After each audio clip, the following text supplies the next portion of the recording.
know why, but you are watching the Madness Comic Network. Are you mental?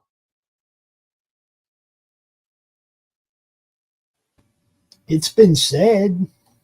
I don't know. It's been said. What's up? What's up, everybody? Hey, Noel, you made it. Oh, sorry. Go ahead. Welcome to the Madness Open Drawstream. And if anybody shows any interest in wanting the link, do it in the comments. We will send it to you. What is up, Woody? What's happening? I see Woody's already in the chat. He's like, where are these motherfuckers at, man? Yeah. Okay. We're here. We got Raul. We got Tank. Q said he's on the way. Anybody else wants to join in? Like I said, ask for the link. We will provide for you. Other than that, it's on these guys. They do the art. They do the stuff. Things. We do things that have stuff.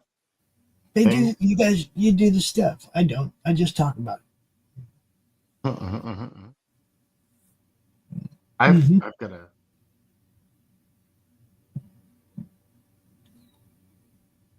Posting up some fan art over up on X, a piece. So what do you guys, how you guys doing, man? I know you guys are both up pretty late. Oh yeah. Everybody's been up late lately. It's true. It's last night had a bunch of fun.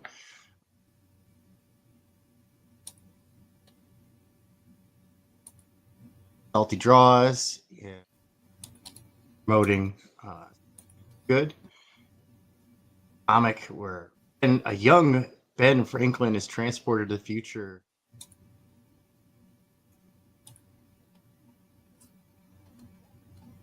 Time travel shenanigans ensue. It's a really fun book. Really fun book. Nice not anime, but animated kind of like art style to the book. And him on, we also a little bit, and everybody drew up some Youngblood stuff, and I forgot to save the picture I was working on, so I'm just gonna. Oh, good job, good job. I know. Well, at least I saved all my work stuff. See, I saved the important stuff.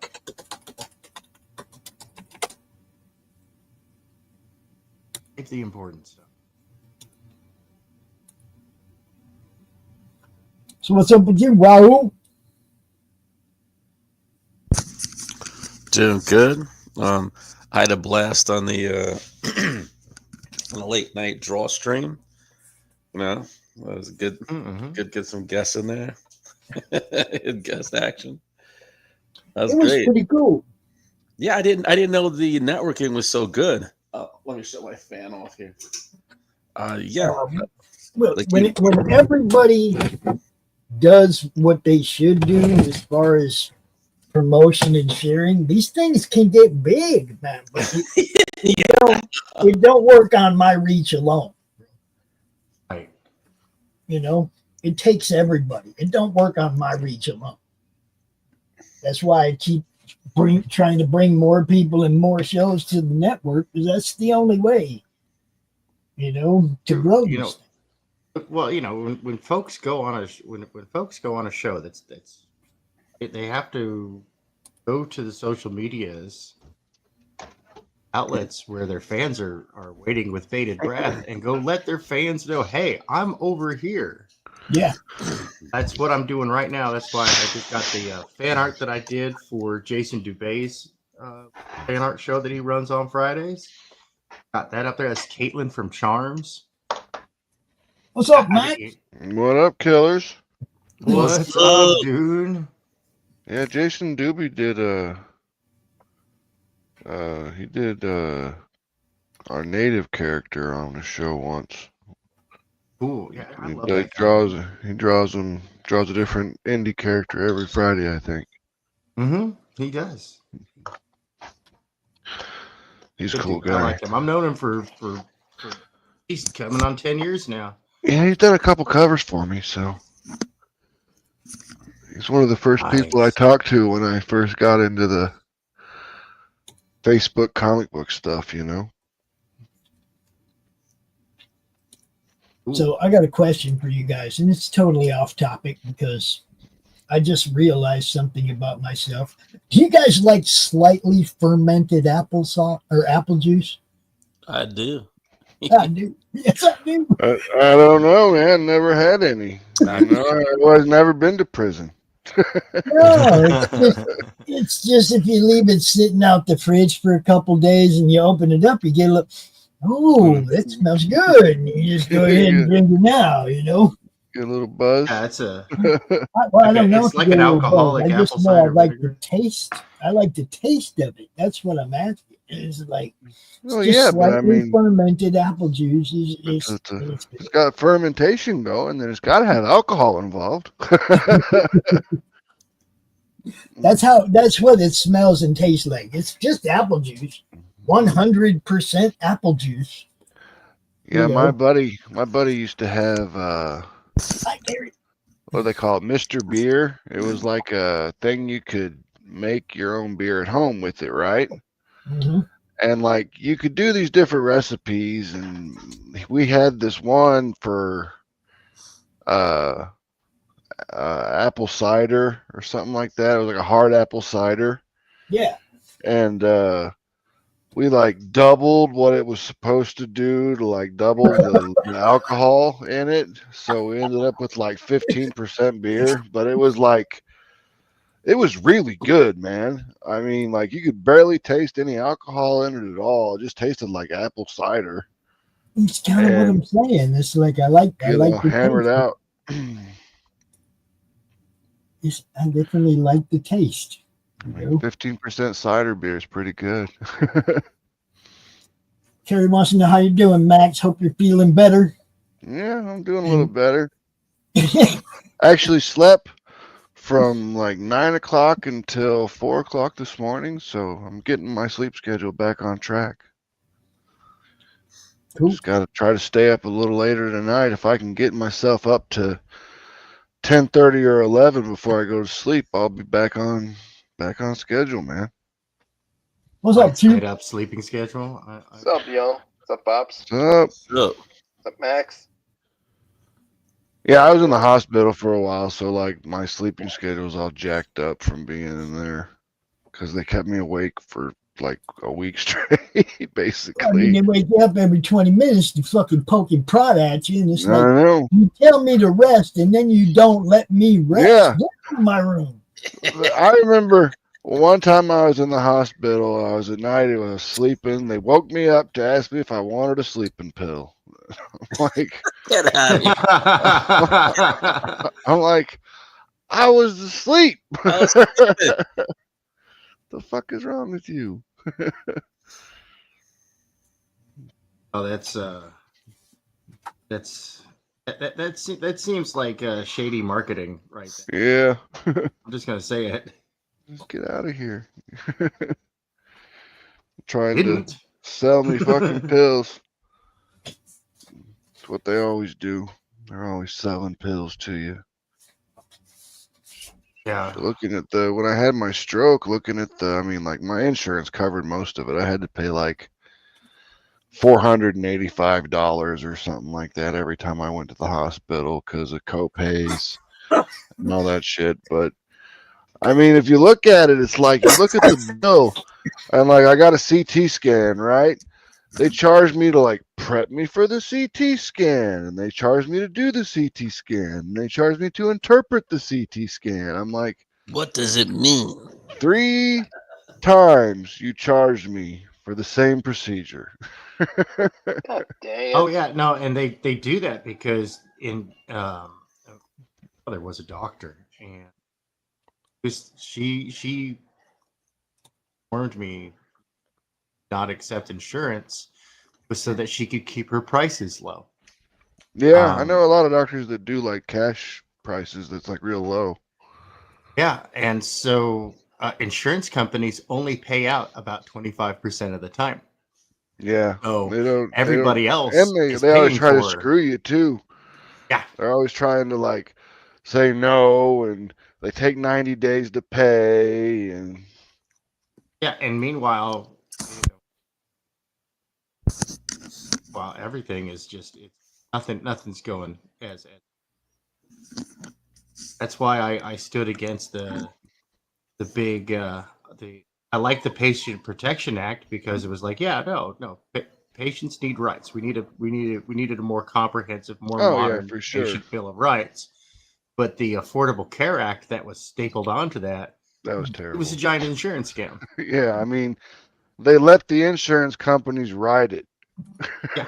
Yeah. So I mean, like, they're gonna write it to benefit them, and that's exactly what they did. Fuck the customer, we need money. Who cares if this guy dies? It was. I've heard a lot of people that have had like procedures denied by their insurance companies, and it's like stuff that they need, and they've got a whole team of doctors that agree, yes, this guy needs this, and then the insurance company like talks to some doctor that's not even in the same field, say cardiologists, like you need some sort of heart procedure, and then they'll talk to like an oncologist or something and get them to say no, it's not required, and then they just like don't pay and they deny it. Sounds about right. I mean, I'll What's up, Levi? Joe, what's going on, guys? Look, all we need to do now is get Les in here, and we'll have the Stroke Brothers.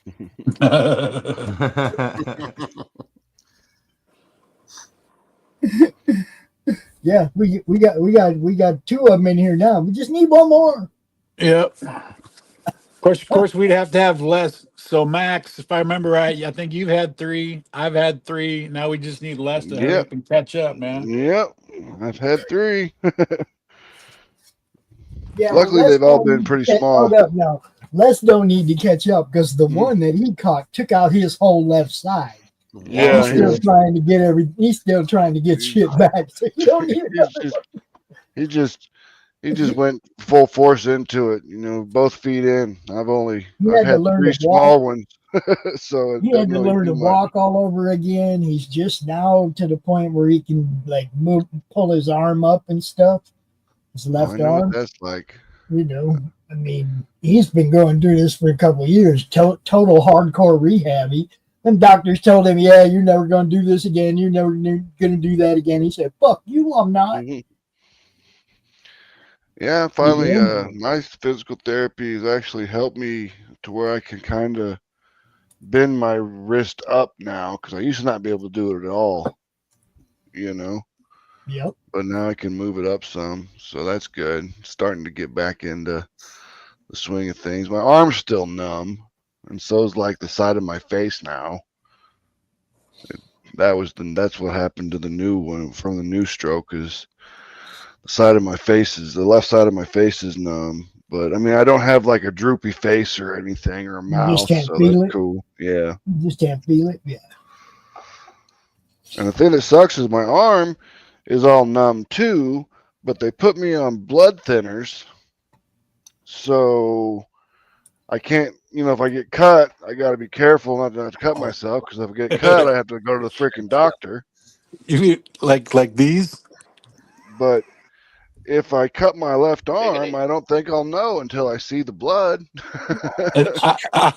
I know. I usually don't, man. You can always tell when I've been out in the garden. Like, here's my left forearm right here. Yeah. Like, just all cut to shit right here. Like, how the hell did that happen? Yeah. Yeah, I see that. Yeah. It's a big one right there.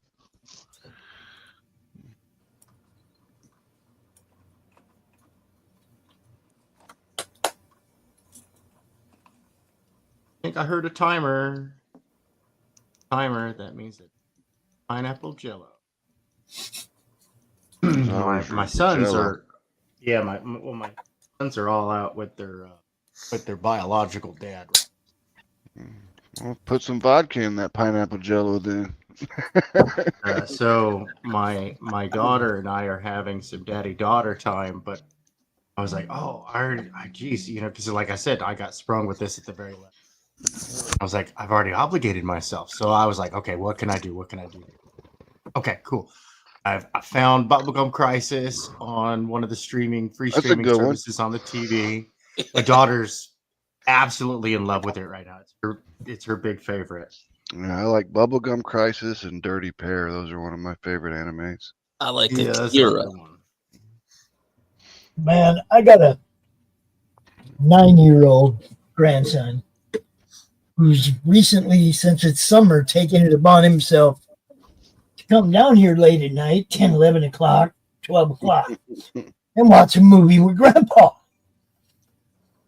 And you know me, being the guy that I am, I'm having to go through all this stuff and go, yeah, we ain't watching that. Yeah, right.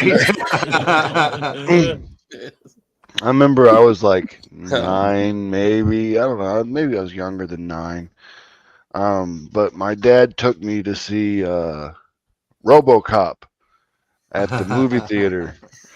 And we were sitting there, and they did the big Ed 209 thing in the office where it blows that dude away.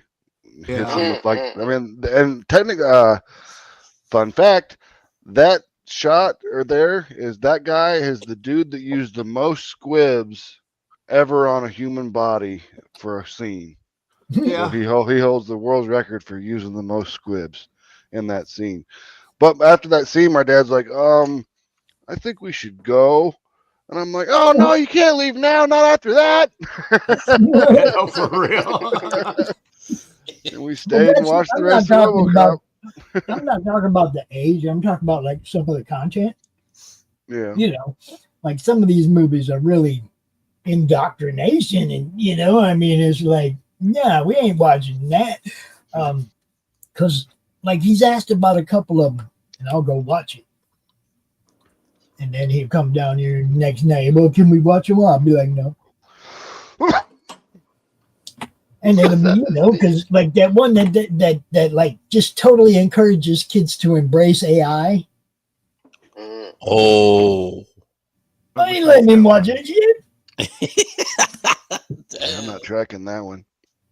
You know what I mean? It's like, it's not that it's bad content-wise age or anything. It's bad content-wise because it's teaching kids to embrace this thing that should not be embraced by anybody. I mean, actual AI, an actual artificial intelligent robot that's, the kid, they take their programming from their kids that they're assigned to, and it's like, holy crap. Oh, like ChatGPT. It was bad. Are you talking about the movie AI? I don't think it's called AI. No, it's a Because there was a He's talking about Megan. Megan. Oh, okay. Talking about what? Megan, the girl robot? Nope. Not talking a about horror movie. Megan That either. one's definitively anti-AI. I'm not talking about Megan either. I'm talking about one that's, The new Chucky movie was AI. It was just bad. It was just a bad message, guys, and it wasn't one I was going to turn my 9-year-old grandson on to. Oh, I see. Okay. Oh, I The remember that message movie. was bad. I mean, it's was, unfortunate. It's It was unfortunate that collaborated AI with is. Spielberg. And Yeah, that's But I what mean, it there's is. a lot. AI. It ain't just AI. There's a lot of movies that are just not good for kids that are directed directly at kids. Yeah, I It's can't like- remember what movie I was watching the other day, but I was making dinner when it was on. It ended, and I came in to the living room while the credits were rolling, and they were thanking all the special effects guys. And at the bottom of the special effects list, it was like, so and so from this company's would all like to say "fuck AI." Oh, fuck AI. Nice. Oh, no. Said that in the credits. Nice. And I don't blame them. Look, I'm gonna figure out the name of this movie. Hold on a minute. I think those guys on Geekmen might have covered it at some point. Let's see if I can find it. I remember Lawnmower Man.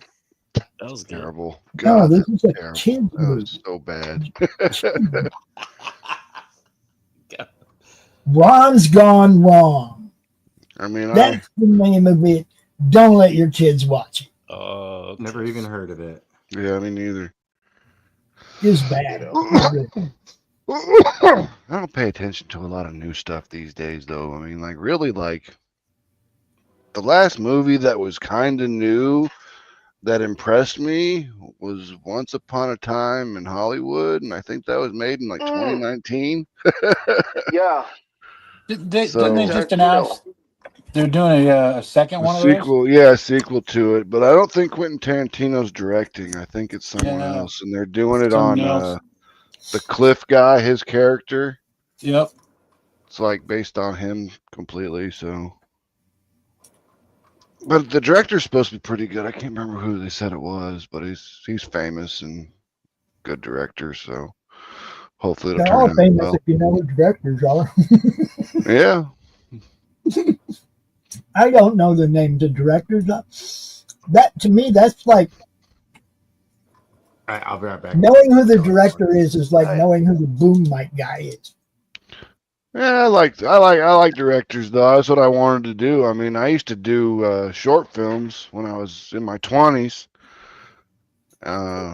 Actually, one of my short zombie film actually was in Sundance long ago when Sundance was new. And they would allow people that weren't superstars to submit. Now it's just this huge money-making Cannes Film Festival crap. Used to be cool with a bunch of indie stuff and new and up-and-comers and stuff like that, but of course Hollywood had to get their fucking claws into it and ruin it. Oh yeah, Just like San Diego Comic-Con. everything. Got to ruin everything. Even their own fucking foundation. I mean, Comic-Con, like San Diego Comic-Con, like I used to go in the 90s. Back when it was cool, and then it just like started changing all the rules, and you couldn't have booth babes, and too much nipple or navel can't be showing, and all this shit. And I'm like, you guys are dumb. I'm out. I'm not spending $300 for tickets plus an extra $500-600 for a hotel room because it was in the 90s and it wasn't that expensive. You know, just to be told that I can't sell my product here because it's too sexually suggestive. You're such a bad boy, Max. I know. Just got principles, man. Everything's black or white to me. I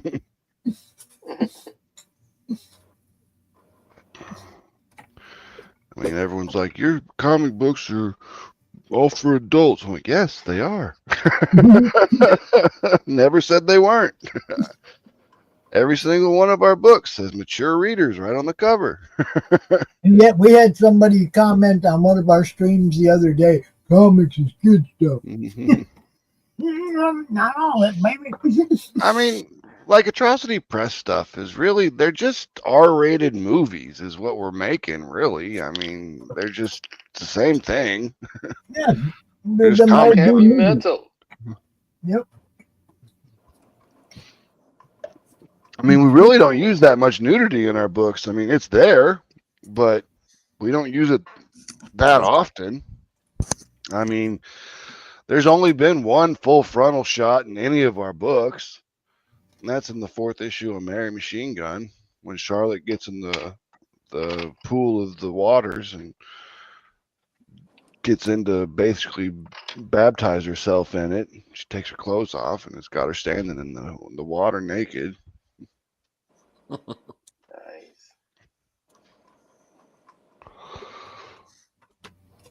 But Charlotte's the sex eye candy for the books anyways. I mean, I don't know if we've ever had Mary show off her titties or anything. Like maybe in a print, but not in the books.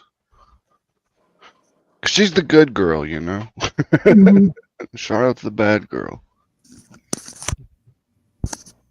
I didn't know there were good girls in your book.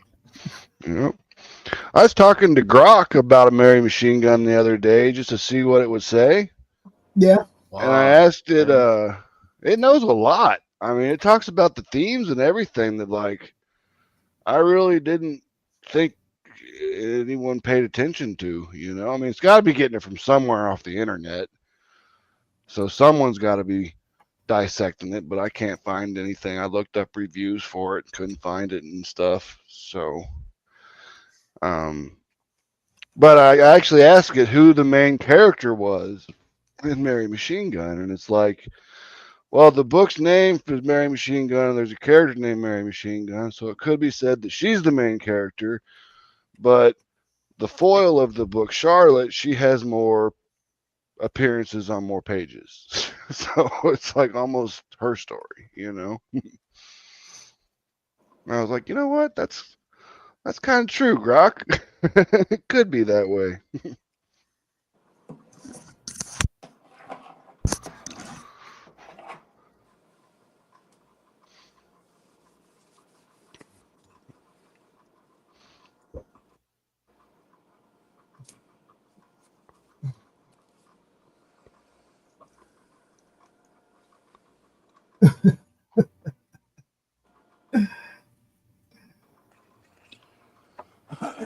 Like Ben Dunn met what's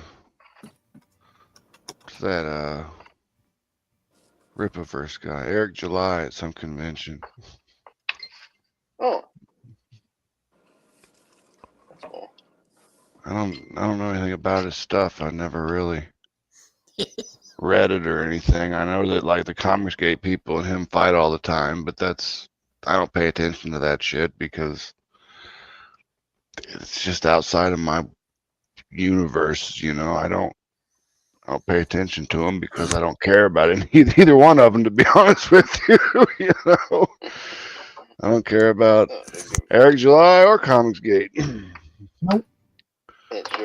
Just make my own stories and get them published out there so people can read them. That's all I want to do is tell stories, man. I don't want to fight. I'm so detached from that shit, dude. I don't even know if they're still arguing or not.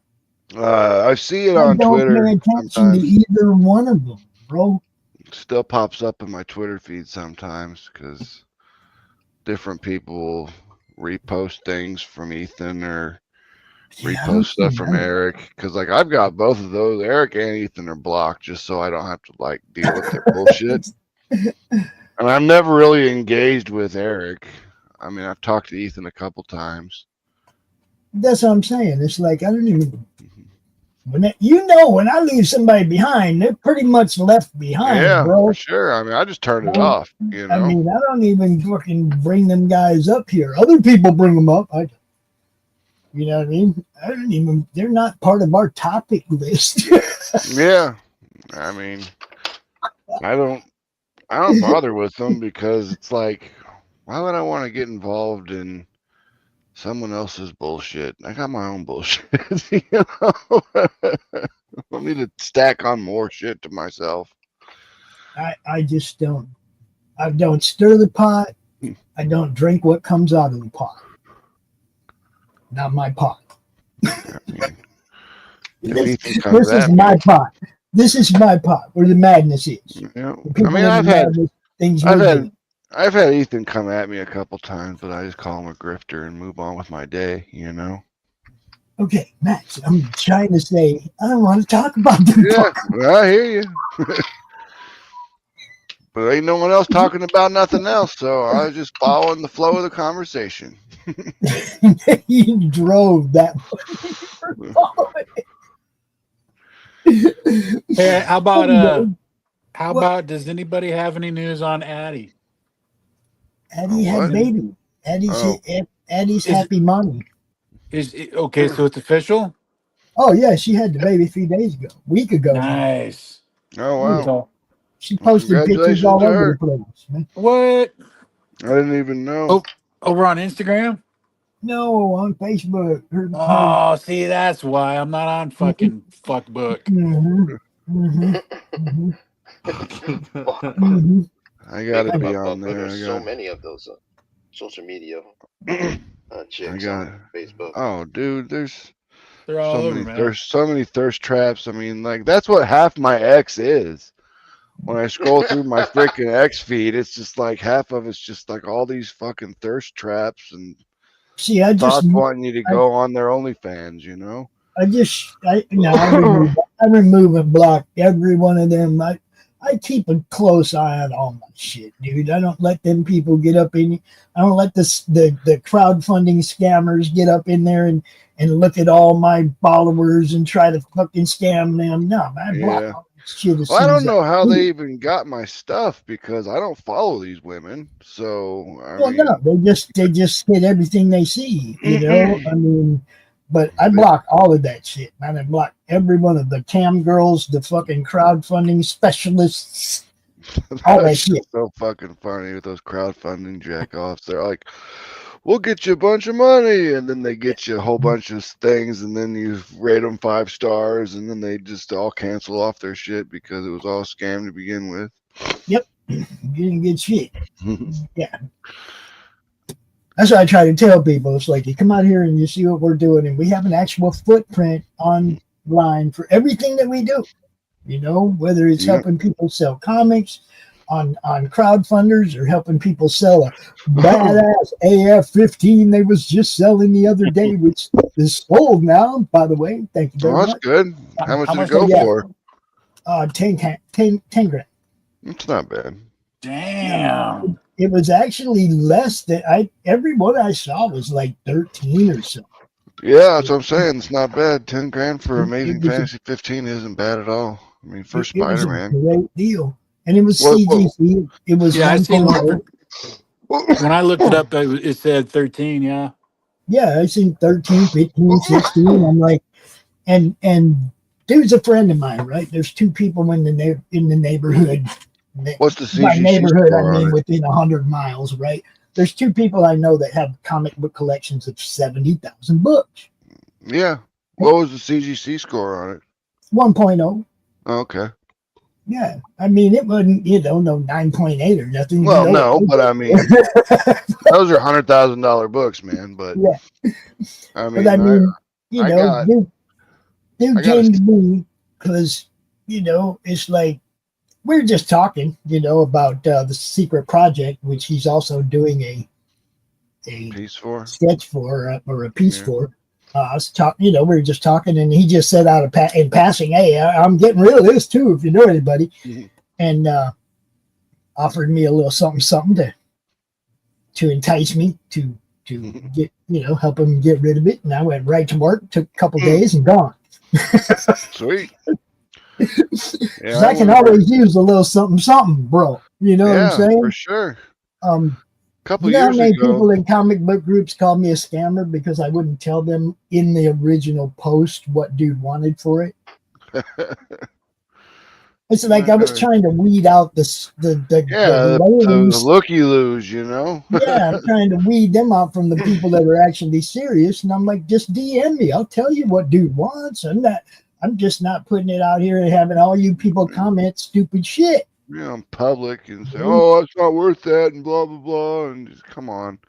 Then you got them attacking stuff to be mad about. You got them attacking you either way, right? So, it's like, but then, I mean, it's gone, right? I mean, a friend of mine hit me up and he goes, I can't get it, but I know somebody who might, and gave me his info, and I hooked him up with dude. I'm like, here's dude's phone number, call him up, make it happen.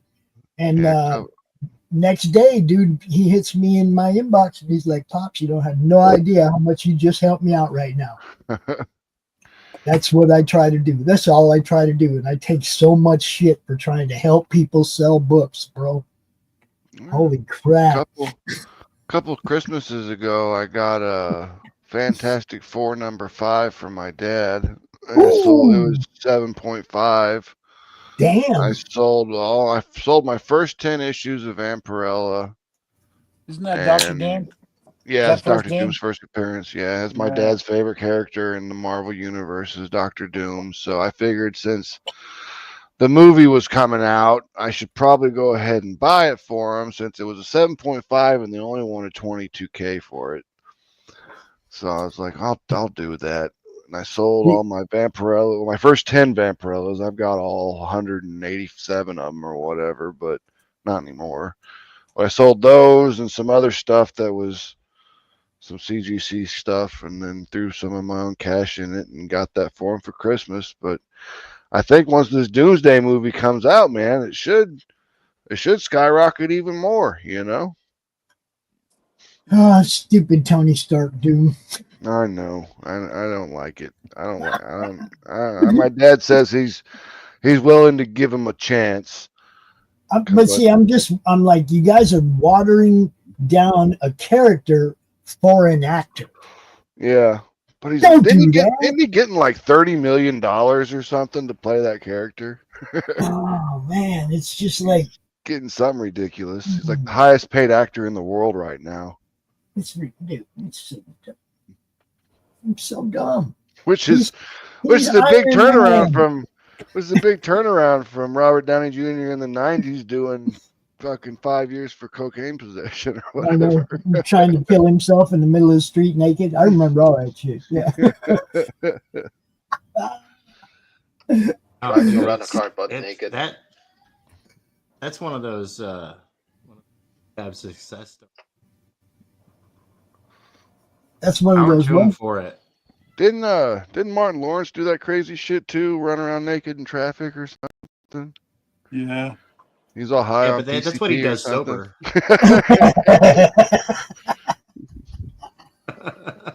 You high, boy? I need more Hell movies. No. Pay attention to me. You high, boy? Nope. Nope. Not yet. Wait till I get your cell block. I just need money. Wait till I get to the cell block where my friends are. They got weed. Everybody y'all need to push him to do another Bad Boys movie. I need some cash. Right. Bad Boys out of the retirement home. I never saw the new one. I haven't seen the third one yet. I'm scared to, you know. Yeah. Because the first one was great and the second one was meh. And I figure the third one will be. The second one was like it was an absolute cash grab. Yeah. The third one, I saw one of the trailers for it, and here's the thing, folks. You know, your trailers, your comic book covers, if they're not grabbing me, I'm not going to be part of it. Yeah. Yeah, I'm not going to be part of it. Because look, there's no refund on time. You can't get in my wallet with lame. You can't get in my wallet with lame. You can't. You're going to have to show me a reason to go spend my money. Me and Dave were talking about this earlier. He went and watched Fantastic Four, and he said, hey, it's a pretty good movie. He said, I said, Dave, would you pay money to see it again? He said, no. And the story. It was a okay movie, but it wasn't good enough for him to pay again. And it's sad, but these days, mid is a good review. Yeah. I mean, the problem is they get all these fresh writers that are like right out of college because they're cheap, but they're all ideologues and they just push their politics and social beliefs into their movies and their scripts, and people are tired of it, man. It's just they're fatigued out of being preached to at the movie theater. You know, they're supposed to go there to like decompress and relax and live a fantasy world for a minute, but they won't let you do that anymore. It's got to be a fucking diversity class every time you go to the movies now. Yeah. That's exactly what it's going to be, this preachy. Like, no, I get it. All right. This is not the time nor the place. Yeah. I mean, classic meme goes, ma'am, this is a Wendy's. Yeah, exactly. I mean, it's kind of, you remember those old comic books. Used to get them sometimes on Halloween. The chick track things, the really religious things that they used to give Oh out. yeah. And I'm like, God, this is what comic books have come down to nowadays. Is they're just chick tracks for social justice. I'm like, eh. Instead of pushing Just a religion, different you're flavor of satanic panic. yeah. I mean, instead of pushing religion, you're pushing your social values on everybody, and it's And blatantly. there's so much.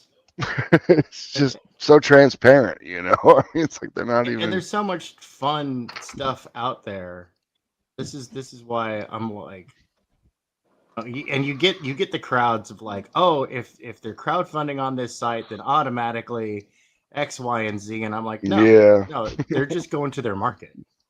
Yeah, I mean, like They're just going to their market. we do well on Kickstarter. We don't do Right. well on Indiegogo that much. I mean, we've done okay on it, but we've never done over $10,000 on Indiegogo,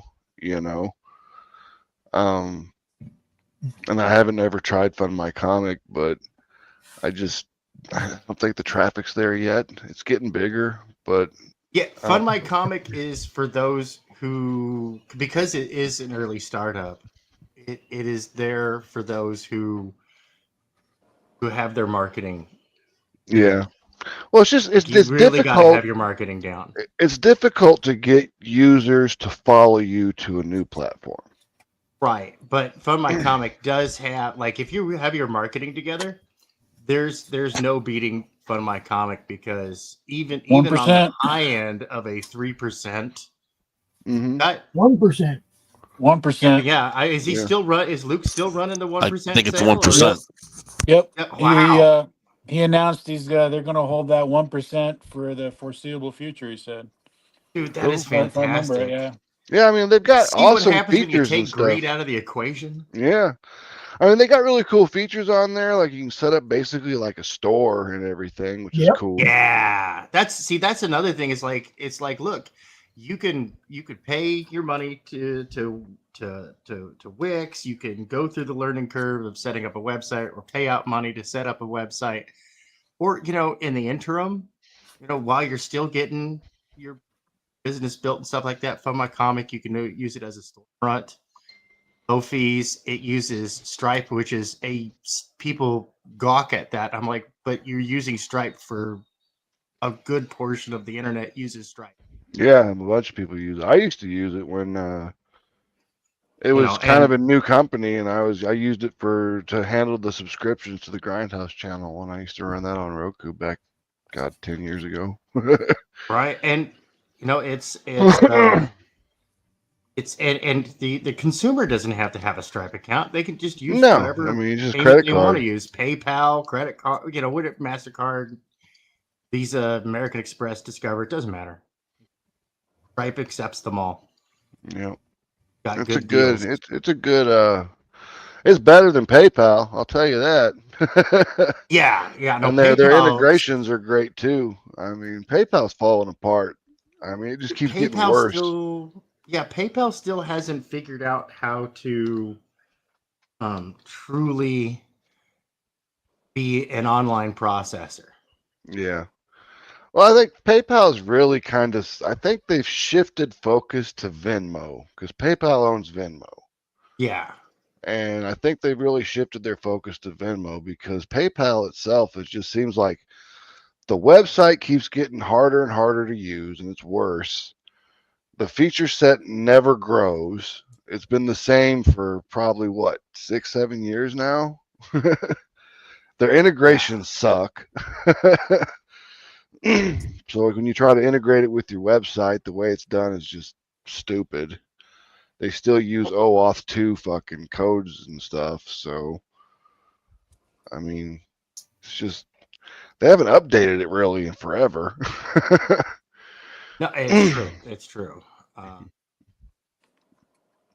It's still good to like shoot people money quickly, because like I pay most of my artists through PayPal. I was about to say, most of my clients prefer to pay me through PayPal. And though, I've got a business PayPal set up. That's strictly for my business. That's so I can easily keep track of my. Yep, I got that too. And then when I pay myself, I transfer it from that PayPal to your personal, either my personal account, my personal bank account, or I pay it to my my wife and I. We have a shared PayPal. That's my old personal PayPal, but now it's just for household. And I go, okay, cool. I count that as income. Everything else is business. Then keep it separate so you can keep it squared away for tax time. Exactly. And then I've got a Chime credit builder. Yep, I got one of them too. That's mine. That's personal. But I have another Chime account. That's my business account. And so it's all easy peasy since I'm operating under DBA. I just need to make sure that my paperwork is concise, up to date, and very well organized. And then I go pay $150 every year. I go pay to a high to guys. I get a accountant. Deal. That's why I got a CPA out in Los Angeles who does I guarantee I'm the smallest account on his books. But that's why we've known each other for 20 years. That's a good deal because our CPA is more expensive than that. Yeah, and all he requires of me is that I am meticulous with my labeling. Yeah, that way. And if I'm not meticulous with my labeling, he won't. I mean, he won't do it. He'll kick it back to me and say, "Hey, you need to fix this. It's not worth my time," because he wants to get my stuff done in less than an hour. Oh yeah, he just wants to file it. I could see his whole point of view. Like he just wants to plug it in and be done. Oh, I do believe that's the Jello timer, gentlemen. I shall return. Well, here's where I'm at so far on this. Yeah, Jello. Time for some pineapple Jello. So I'm going to mute myself and I shall return. Enjoy momentarily. All right. So I guess we'll see what Levi's doing. Still working on shrubbery. Shrubbery. Levi's at the park. I'm at the park. The Knights of St. Nee. Bring me a shrubbery. Raul's over there drawing Jerry's trunk. You got it. I didn't even say anything. I knew that a long time ago, but I didn't have to say anything.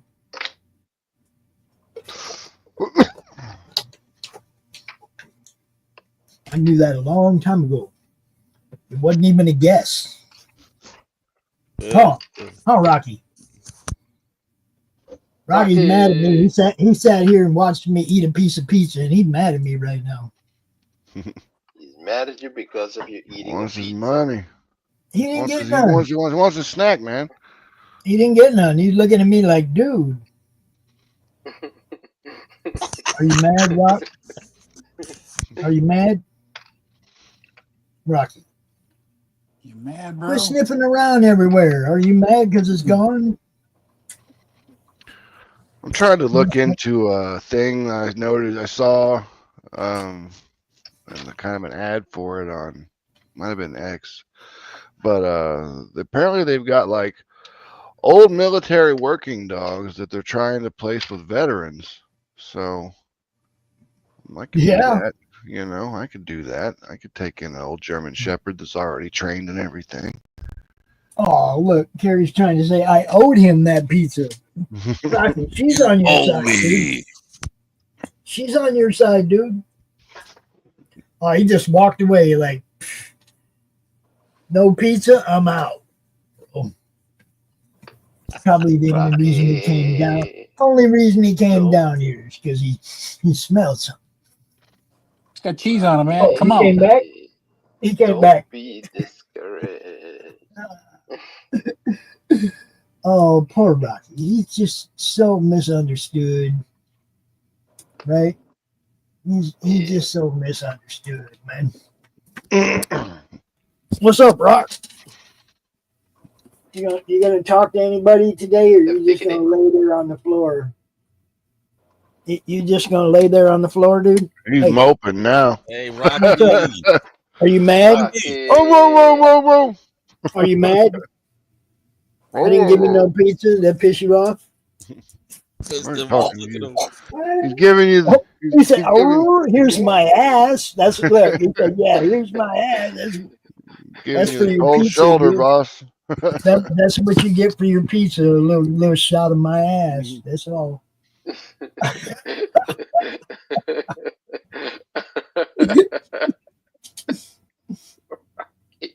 No.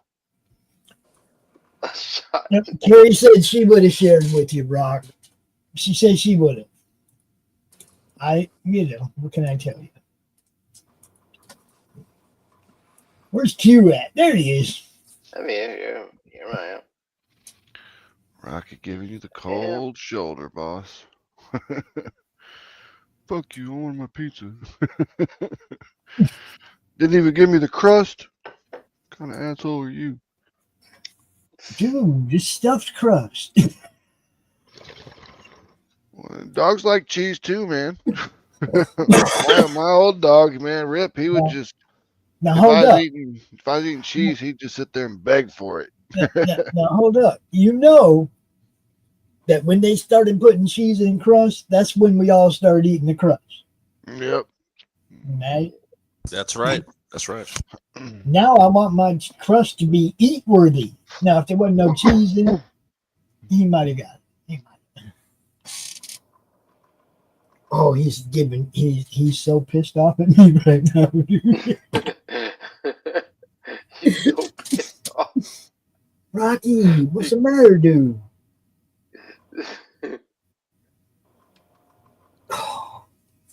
Yep, he's gonna be mad at me for a couple hours now. I want pizza too.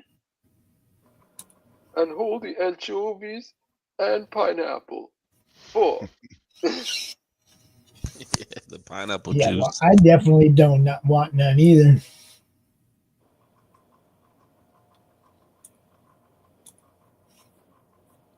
Back in the days, nobody wants some anchovies in a pizza. Now nobody wants to add pineapple in a pizza.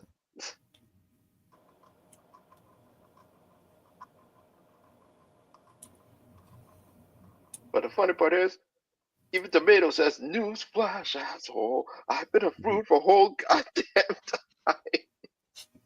That's true. Yeah.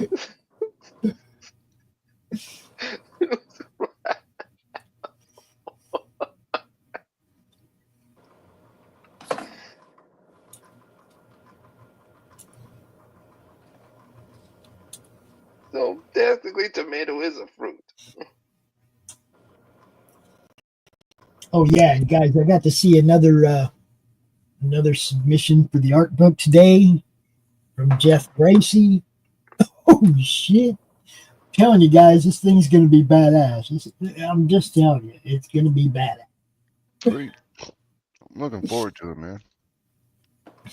I can't believe it, man. That some of these pieces are just like, wow. You know, I mean, a couple of these pieces are like maybe the best things I've seen that person do. Like they really dug down deep for this, and I appreciate that. They're inspired to do it.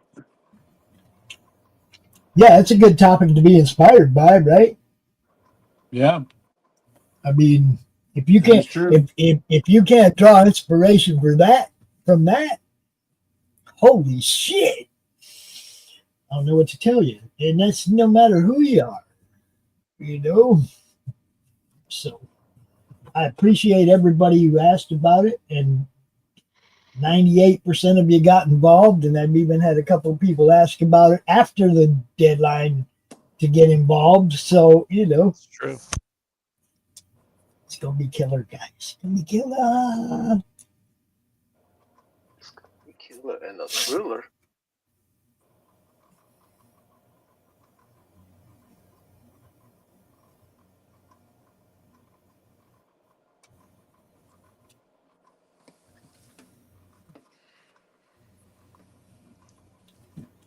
Adventures of Magnaman.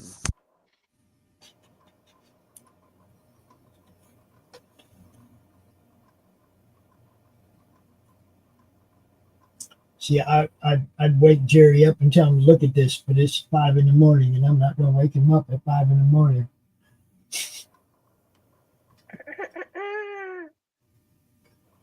You can watch the restream of it. Hey, he is the easiest one there is to keep track of time zone. It's like he's 12 hours apart. It's so easy. It's 5 o'clock here, it's 5 o'clock there. It's just the other 5 o'clock, right? I wish everybody was that easy to keep track of their time zone. How many hours? 5, 4, 3, 2, 8. What? Everybody's different. Netherlands. What's it there right now? 7 hours difference? Is it midnight there, Q? No, it's 11 p.m. 11, here. okay, 6 hours. 5 hours difference this morning talking to Dave in England. It's like trying to keep track of all that shit. Dude. that one down there in Singapore is easiest. Yeah, when I lived in Germany, I always had to worry about the 6-hour time difference whenever I called back to Kansas City to talk to like my parents or my ex-wife or whatever, the kids. It always was a pain in the ass. And Iraq was 7 or 8 hours ahead, so I always had to like call them in the middle of the night so they'd be awake. And no, Kerry, I wasn't censoring his ass with the dog tags. That's just where the dog tags hang and where the spare camera sits. I wasn't being considerate at all. I actually let everybody see his ass when he raised his tail because that's what he wanted me to do. Let everybody see his ass. So I did, you know. You ever seen those things that you hang from your dog's butt or your tail or whatever? It covers their asshole up. No. No. It was there's a show called World's Dumbest, but they have one show they do every season was World's Greatest Inventions, and it was on one of those. Kind of like a vanity patch. Pretty much. They just make fun. They were making fun of it. It was pretty fucking great. Wow. You just hang it from your dog or your cat's tail, and it covers up their butthole. Which come in handy for cats mostly because they always like to turn around and show it to you in the morning when you don't get up and feed them. Cats show it to you all the time anyway. I'm going to get up in your lap and I'm going to walk around in circles for 2 minutes. I'm going to make sure I show you my ass 3 times and then I'm going to lay down. My cat, man, she's been shedding like crazy, and she's like gotten all needy now, so she wants pets all the time, but you pet her and then like there's just balls of fucking hair flying around, gets on your face. And Kerry says a cat's breath makes your eyes water. Yeah, but it's been proven that like the cat's purring, if it's on you, like the frequency it purrs at lowers your blood pressure. This vibrations, man. Sounds good. You know, that's funny because I had a cat that we named Motorhead because she'd jump up on the bed, she'd curl up, she'd go to sleep, she'd start purring, and she'd wake us up. Yeah. With her purr. We had a cat we named Harley because she was just loud when she purred. I mean, you could hear her all the way across the room in a big room, you know. Goddamn. Shadow tried to teabag Kerry. Of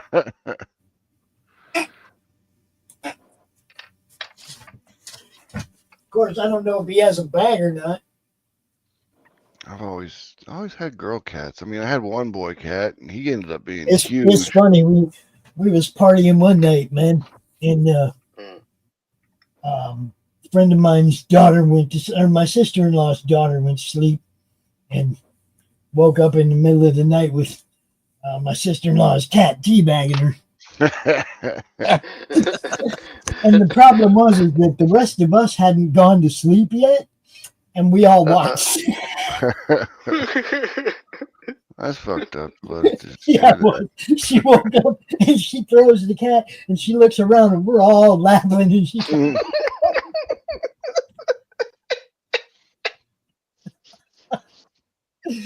yeah, good stuff.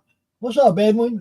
Link's over there. We're probably won't be here for maybe another hour, but the link's over there if you want to join. Come on, Eddie. Eddie. Oh, see, he's neutered. You see, and that, yeah, now it's just weird, huh?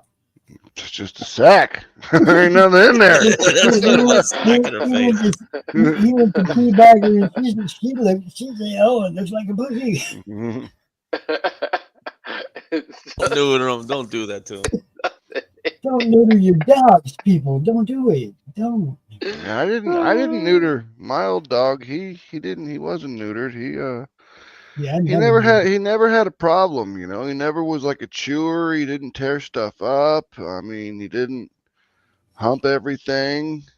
I mean, he was. I didn't want to risk changing his behavior, getting him neutered, you know, because he was a really good dog. I get it, dude. I mean, usually you get them neutered so they stop chewing stuff and tearing stuff up. But I mean, he didn't do it to begin with, so he was a super chill dog. He's not mad now. Don't make him mad. Exactly.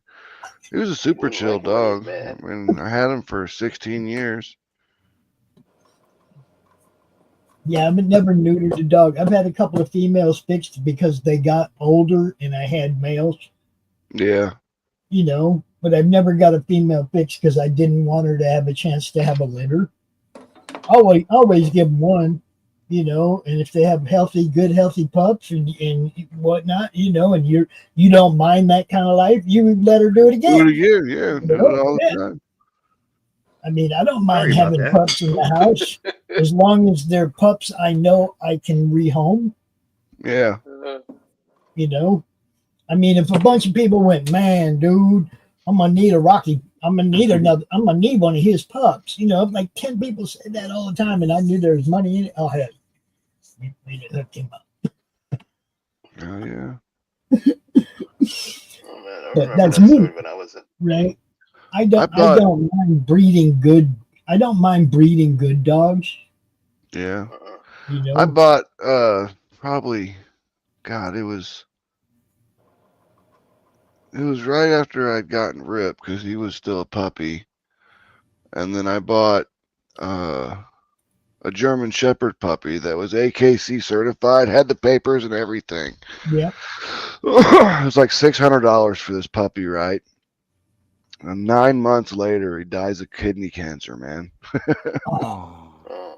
See, now with us, Rocky was just, my son was at work and somebody came to work one day and he's like, man, if I was finding somebody to take that dog, I'm going to take it out back. And my son's like, what dog? And my son looked at it and then this dog had never been inside the house. He was on a dog run chain thing that, you know, he could run. But that sucks still. He's 10 months old and he wouldn't shut up.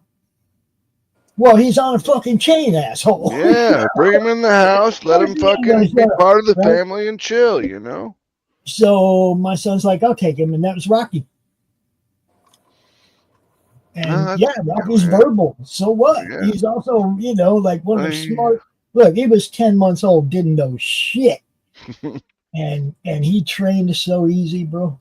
Well, the type of dog Rocky is, they're always kind of vocal, though. They always like to talk back to you. Yeah. He was like, it was like you told him once, hey, don't do that. We do that outside.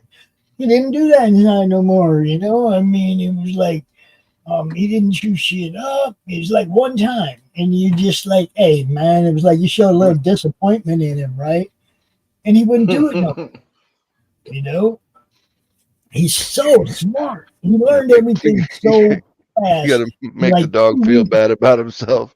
2 weeks later, we brought Zeus home, another husky that had no idea how to live in a house. I like Zeus, though, man. Yeah, He's Zeus a was my good dog. dude. He was my dude. Look, those two, like I said, neither one of them knew how to live inside a house with a family, with kids, with none of that.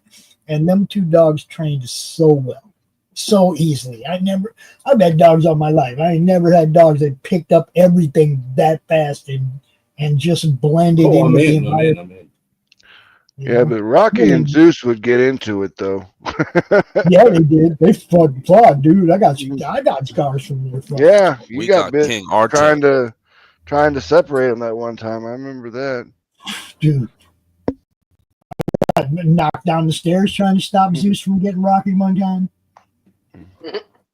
Oh yeah, totally like dragged down the stairs and landed on my side and back with a fucking 100-pound fucking husky on top. Boom! Damn. That shit hurt. That's how you break a hip, old man. Settle down.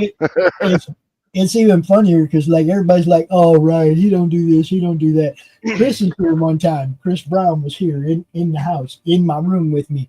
You know, you tell everybody Rocky would come up and bite me, or not Yep. Rocky, but Zeus. Zeus would come up and bite me and shit when he wanted my attention. You know, and I'm sitting here in my chair. Little love bites or like real bites. Well, I mean, it's like if he wanted me out the chair, it was grab me. You know, I mean, if it's like take me outside right now, he would grab my fucking arm in his mouth, right? Come on, Chuck. But the little nips were worse because sometimes like he'd hook a fang in my funny bone cavity. Yeah. Because the way my arm's sitting on my armrest, right? He just come up and take a nip. And dude, sometimes that shit hurts so bad. Yeah. He's like, he's not laughing. Yeah. Is he hit a funny bone? Hit that nerve. Dude. It hurts. Oh yeah. And he would hook a fucking fang right on it, bro.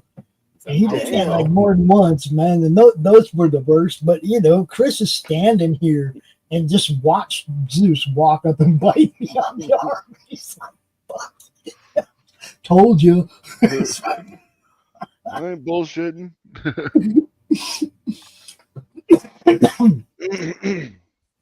But yeah, man. I mean, I loved the hell out of Zeus. He was my fucking bud, man. Yeah, he was a good dog, man. I mean, he was always on the stream. He was Oh, always bro. on the stream, always talking to people.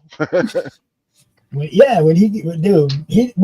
was a lapper, right? I mean, he's a huge dog, but he always wanted to be up in my lap, right? Yep. Rocky don't do that. Rocky stays on the floor, you know. But Zeus was always like, I'd be on a show, and Zeus made himself known. He'd get right up in my lap, higher, but I remember he'd come down those stairs and come through that back part and just be like, oh. This funny thing is like you could always tell him coming down the stairs different from the other dogs, but now the new puppy sounds just like Zeus coming down the stairs. You know, I mean, Rocky is like, you hear Rocky's nails, he's all dainty coming down the stairs. You hear this other dog like thumping down the stairs. It's crazy. Yeah, you'd always be like, "Here comes Zeus." I didn't hear it I couldn't hear it over the microphone, but you'd always tell when he was coming. And he'd pop around the corner over there. And he was more like a barker than Rocky.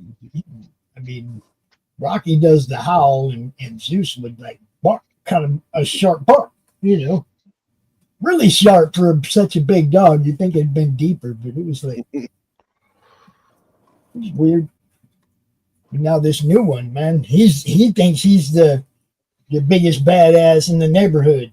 He barks at him. He's like, ladies and gentlemen, I am your resident Leroy Brown.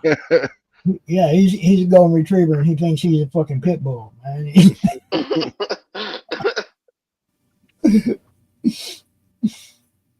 What's going on here, bro? Mr. Artex? My buddy Ricky, when I was growing up, he had it was like a Mastiff and a Lab mix, and it was just like a giant horse-sized Labrador, you know, Black Lab. And Goddamn. I had a paper route. So I used to do papers in the morning. I go out like 4:00 in the morning and deliver all the papers and everything. And one morning, man, I'm delivering papers, and then I looked at the street, and here comes this giant fucking black blob running down the street at me, and I'm like, "What the fuck? What the fuck?" And then gets closer, and I see it's Smokey, and he's just like running up on me, and I'm like, "God damn it, Smokey! What the hell are you doing, man?" He scared the shit out of me, and he's just like. Stopped, turned around, and hung out with me the whole rest of the route, all the way back down to his house, and I let him back in the backyard. He must have jumped the fence or something. Well, he knew it was time. He knew, like, here you come. It's time. Here you go. But it was scary as shit seeing that big black mass just running down the street full. You're a brave man. And I mean, see Max over there with a newspaper rolled up, ready to throw at it. Shit, he was at least Brave 5 feet man, tall. brave man. Probably weighed 200 pounds. I mean, that was a big dog, man. Like, this is the horse. Those are my favorite kind. See, the bigger the dog, the more I will fall in love with it. Ain't no doubt. That's why. I mean, I ain't gonna lie. I loved Zeus more than I loved Rocky. Clipper. You know, and This was just because Zeus was a great big mo. I like great big fucking dogs. I had a husky just show up on my doorstep a couple months ago. I looked and saw if it had a collar. It didn't have a collar or anything, but I mean, it was well groomed, and obviously it was someone's fucking pet. You know, I don't know why they didn't have a collar on it, but I couldn't let it in because Rip was not liking having the dog on the porch as it was, because he was barking at the door and everything. I'm like, yeah, get back. So I just had to leave it outside. Damn. Is you ready to receive? And he's kind of wandered off. Savior. He was a really nice dog, though. I mean, you let you pet him, no problem, you know. Wasn't vicious or nothing. So he was like, "Hey, are you my dad?" Yeah, I mean, obviously it was someone's pet. I mean, if I wouldn't have had the other dog, Rip, I would have just said, "Come on in, buddy. You live here now." Are you my dad? Are you my mother? That old fucking kids book. I be catching my dog too, acting like a human, and I catch him, and he realizes he starts acting like a dog again. They copy us humans, yo. I'm telling you, we're doing stuff. Have you seen you're not looking the reel or whatever where it's like people are barking at their dogs as they're sitting on the couch? They'll just like bark at them or something, and the dog looks at them like, "What the hell?" Like, huh? Yeah, I'll be doing that. It's funny. They look at you confused for a little bit. They're like, "Are you mocking me?"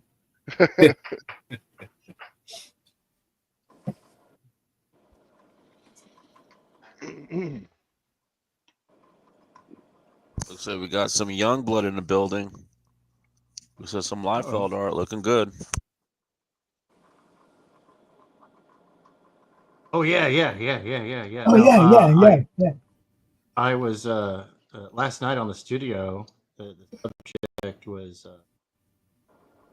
some young blood, and love kind of stood out the roughness that had been created by Eric Mielkowski and I've only read a few issues of Youngblood. I never really. It was just there was just too much other stuff to read at the time. You know? Right. Well, I mean, I was reading X-Men. I was reading Spawn. There's just so much crap to read. Batman and fucking God. When I was younger, I was real friendly with the Dream Studios. So yeah. I was kind of a little biased. Oh yeah. I enjoyed Youngblood for what it was. It wasn't like I pick it up and I expect. You go, oh my god. Yeah, I wanted my superhero team, and that's what it delivered on, and whatnot. So, and out of all the superhero books, like really, it was my favorites were Yeah. Cyberforce.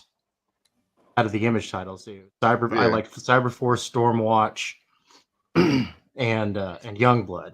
I never was huge into Wildcats or outside of Grifter and Zealot because they are just cool character designs, you know. Yeah, they were. Well, I didn't really read Wildcats either. Yeah, I used to buy Youngblood from my buddy because his name was Jason Youngblood. I'm like this book's got your name on it, man. You can have it. He's sitting somewhere right now with the whole collection of Youngblood. He probably got him. He's probably got him. I mean, he kept everything that I ever gave him. Like he had a real bad pneumonia once, and he was in the hospital, and I got him the Spawn #1 because it was the new thing that was out. There was like a little grocery store that was like 3 miles from my house, and I used to ride my bike up there every Thursday or Friday, usually after school, or if it was in the summer during the day. But I'd go up there and buy comic books back when they were, God, what were they, 79 cents a piece or something? And then it came up to like $1, and then it went to $1.25. But me and Dave, when we would run through our collections on show-offs. Yeah, the show-offs, yeah. We'd run through, and you could tell it's like they're about to raise the price. You always knew when they were about to raise the price because you'd get the regular da-da-da-da-da, the annual, and the da-da-da-da-da, the annual. And then suddenly there'd be this special edition or double issue. Yeah. And it costs a little more, right? It costs a little more. And if we all paid it, then they knew it was up in price on the next issue of the fucking regular book, dude. Yeah, that was their test marketing. People bought it. It's so funny because Dave and I caught so many of their tricks by going through our collections, comic by comic like that. Because he's got the English versions and I got the American versions, and we could even compare the marketing. Yeah, the marketing techniques between the two countries. Yeah, dude, it was crazy. We had a lot of fun, but we kind of ran through everything we had to show.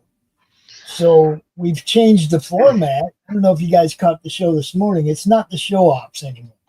No, I didn't see it. I didn't get up Comics Across the Pond. It's at 11 a.m. on Sundays from now on. And we started today with Fantastic 448, panel by panel discussion, right? We go through the whole book panel by panel. So it's large enough for you so you can read it on your screen too. Is that a key or is it just a book? I don't remember. It's the comic. I know, but like, is it a key book? I don't know. Yeah, that's the Galactus. Oh, Galactus. Okay. Well, that's Galactus. Yeah, that's Silver Surfer. The story they're supposedly telling in the movie. Right? Yeah. So we went through the first one. It's a 3-book arc, and we went through the first one this morning. And I really like the format. We start the show off with anything, like if I got anything in the mail or whatever, then we start the show off with unboxings, and then we go into what we're going to talk about and do a panel by panel roll through it. We don't read it word for word. We're not trying to piss anybody off, but we do a little bit of commentary on the stuff that's funny, that stands out now. Yeah, funny. I mean, come on, they get pissed off about looking at something that's 65 years old. I mean, well, you never know. Marvel, right? Yeah, I mean, the thing talking in a British accent was like the best part. I was dying when I heard that thing speak with a British accent. Dave was reading some of the stuff in the English accent. That was hilarious. Listening to the thing say, "It's clobbering time." That was it.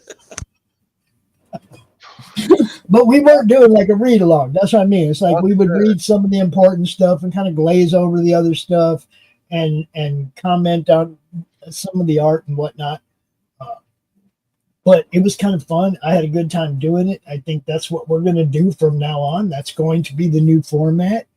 And, if somebody else wants to jump in with us anytime, man, while we're doing this, we're covering a book that you want to come out and drop your 2 cents about. You guys are all welcome, man.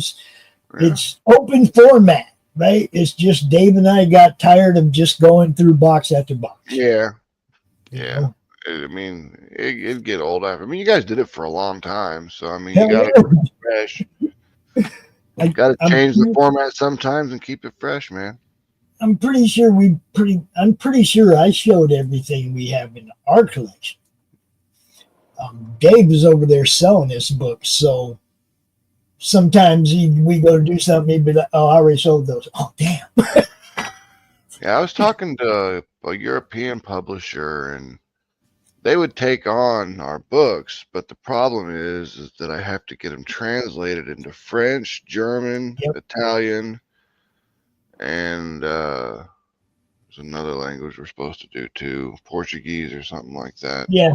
It just costs a bunch of money to get the translations done. I need to find like people that speak the language that'll just do it for me, or maybe if we're on this cheap. Well, yeah, you get like good. Marv. You get like Marv to do Portuguese for you.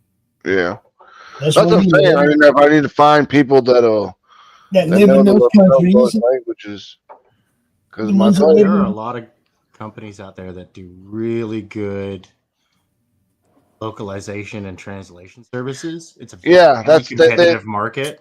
They turned me on to a couple of them. They just kind of gave me a list of people they usually work with. And I mean, their prices aren't bad, but if I did 5 or 6 different languages, it still cost me like $2-3 grand, Yeah. That's not too bad. No, that's actually pretty cheap. If you look at like out there in TV land, if you look at document translations for like court, because that's who I was looking up first. It's like they were like $500-$600 a page. Yeah, and that's because they have to be absolutely precise and whatnot. Got to be dead on legalese. And that. Oof, oh boy. So I was like, well, not using those guys. Yeah. When it came to finding additional Chinese, because I didn't want to go with the simplified. My books will never see the light of day in West Taiwan. You know what I mean? Yeah. I'm not even going to pretend that like that's even an option. But so I went through just get a hold of my Jerry. local. Just get a hold of Jerry living in Singapore. Come on. Right. Well, I went through my local Taipei consulate, and they were, oh my gosh, you want to talk about people who want your money, right? People who love to do some honest business. Going through the Taipei consulate was so much easier than scouring the net, hitting up all these companies individually. They were like, hey, look, here's some of these companies that work really well. We like these guys. Got a good partnership with them and whatnot. This is where you're going to get like good stuff. And on top of that, they're very well received in Taiwan. And through them, I actually found good inroads into Japan and Korea through Taiwan. Oh yeah, I'm sure. And now, granted, it's a translation of a translation, but these companies, they hire native speakers. Yeah, I mean, they get good localization out of it, no matter what. So right, and integrity is a big thing. This is one of the reasons why Japan was so upset with the United States for really bastardizing the translations, was that they're like, no, we want, when you translate, say I've got American analogies and references and local colloquialisms and foods and stuff like that, right? They get translated into the Japanese, the Chinese, the Korean, honestly. So they stay definitively American, because they enjoy that. They enjoy experiencing someone else's culture for what it is. Yeah, the idioms and stuff that we use And all that stuff. They get in, and sometimes they get incorporated into their language because they see the United States as being super successful by its willingness to incorporate foreign concepts, words, and stuff like that into their own culture. Because let's be real, the United States is the Jeet Kune Do of countries. Like, Yeah, hey, it doesn't work. Cool, get rid of we're it. gonna use it. If it doesn't work, get rid of it. You know. Yeah, exactly. If it doesn't work, then we're gonna just shoehorn it into politics. That's one of the cool doesn't things work, about somebody- Japan low. is like they've always been about 20 years behind us musically, Right. but the stuff they put out is usually pretty damn good. Oh You know? yeah, no. I mean, like their metal bands are fucking amazing. I mean, even baby metal, which was kind of cheese dick, like No, it totally is. Yet I can assume it. the guitar riffs are just Yeah. brutal as fuck, man. I think Lady that guy Beard? that wrote it, I think the guy that wrote him died. Oh yeah, Lady Baby or whatever. Lady Beard. Yeah. He dresses. He's like the manly man. He's dressed up in like Yeah, Sailor the Moon and dress, shit. walking around Fukushima Square or whatever. with his little kawaii backup dancer singers, and they're like kawaii dance, and he's like Wow, I want that shirt. Nippon Manju. That, blah blah blah. Death by Love Death. it. pendulum theory on the Japanese being 20 years behind us. Mm-hmm. So it was a salesman on how to sell things to everybody around the world, and he came up with this theory called pendulum theory, where it's an 80-year cycle, and half the world is on 40, the other half is on 40, and it's basically the whole concept of, like, winter babies, spring babies, summer babies, fall babies, cycles like that. Mm-hmm. So it's like we're on one side of the cycle, and by the time the cycle reaches them, it's like 20 years later. Yeah. Yeah. Damn. Well, yeah, but Pendulum it theory. works the same way in our direction too, because like up until recently, like the last 10 years or so, whenever we got excited about like an anime manga or something, like, dude, that series was long dead Yeah. over in Japan Been for done the with longest for time. 15 years, We just You finally know? picked it up because Shonen put it in their fucking magazine. Yeah. Shonen was like, hey, look, here's something that's cheap. It's already run its course. It's done. We can publish Yep. it on time. We don't have to worry about any Sell it delays to in these production, stupid et cetera, et Americans. cetera. Sell it to And stupid the Americans will eat it up and we'll make money. Yeah, I mean, Shonen Jump was a very, very smart business. Yeah. I mean, taking old manga that they could just get for pennies on the dollar to publish in the United States, and they made a ton of money off of it. And then they started doing anime. They made a ton of money off of that. Yeah, and then they, and Viz Entertainment has Yep. just exploded because of it. Yeah, Viz used to do the Rama 1/2 VHSs that I used to buy all the time.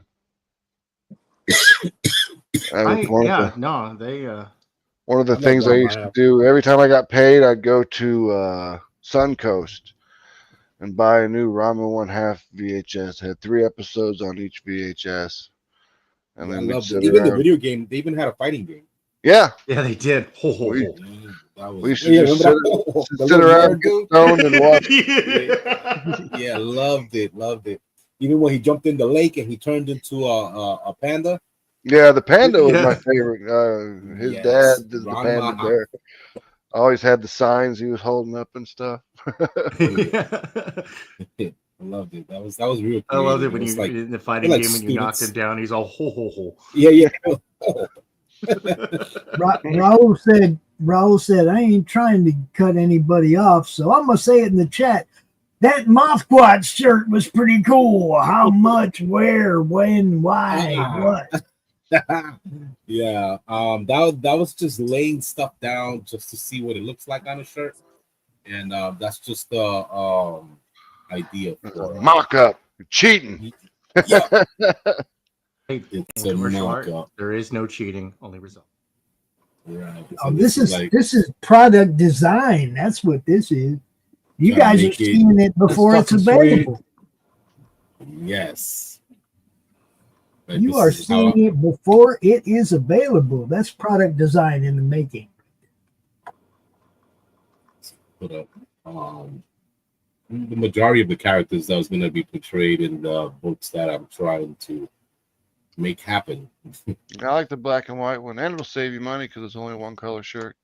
Oh yeah, right. That black and white one. So Well, maybe two colors. It's got a couple gray tones. Yeah. Got some gray tones. You just have to do the dot pattern thing on the stuff on the bottom there, and it'd still only be the same gray, so you'd be fine. You got to do that. I can't remember what it's called, but they just make the stuff into little tiny dots. oh, okay, so it blends in with the black. Yeah. My ex-wife used to do all the graphic design for a pretty big t-shirt shop in Kansas City. We called them halftones. Yeah, that's what it It is. is, What it is. yeah. That's what it is. I couldn't My buddy remember out the here, technical he term does for it. Yeah. He said he Depends wants it on when the he goes size out you- drinking with girls. He wants a mouthwash shirt for going out drinking with the girls. Mm. Right. That's how to get itches. Start putting halftones on things. You got to adjust your screen size. You can't go with like the 110s. You got to go with like a 180 or above. Yeah, no, I've actually got this wonderful halftone brush set here in the studio, but I keep having to remind myself, like, okay, cool. So when I do the halftones, that is the last. Like, yeah, I can go ahead and do the halftone shading, but I need to do it at the resolution at which is going to be printed. Otherwise, I increase the chance of running into rendering an interference pattern. Mhm. All right, a moire. Yeah, and that's when it just gets all. Yeah, Bleeds together and gets all stupid. yeah. It causes a wave pattern. Yeah, exactly. It's pretty good coloring. I like that. Let me see. Oh, look at that. Teeth are that's super fun. good. Oh, I I love like that. the texture on the face is nice. I kind of like make some. Cross hatching is good too on the inks. So overall, not a bad piece. Oh, this is Addicts. This is supposed to be for Okay. yesterday's Drawstream. For that or C that COU. What is it? Addicts. Addicts. Now, Christian's like, Nice. man, there's another cover guy. There's another cover guy. Yeah. There's another cover guy. Damn it. There's no headspace on that for a cover, so you have to block off some of the artwork. Oh no, you just zoom it out a little bit. Little background behind it. But the piece itself is badass. Yeah, I thought it was good. Get him to get the artist to add some headspace in there, so then have him do it. You don't have to edit it yourself. He is the artist. Right. Christian's an artist too, though. You see, that's the wonderful thing about this. So many of these people know what they're doing, what the other guy is doing, how to do it. That's what makes it awesome.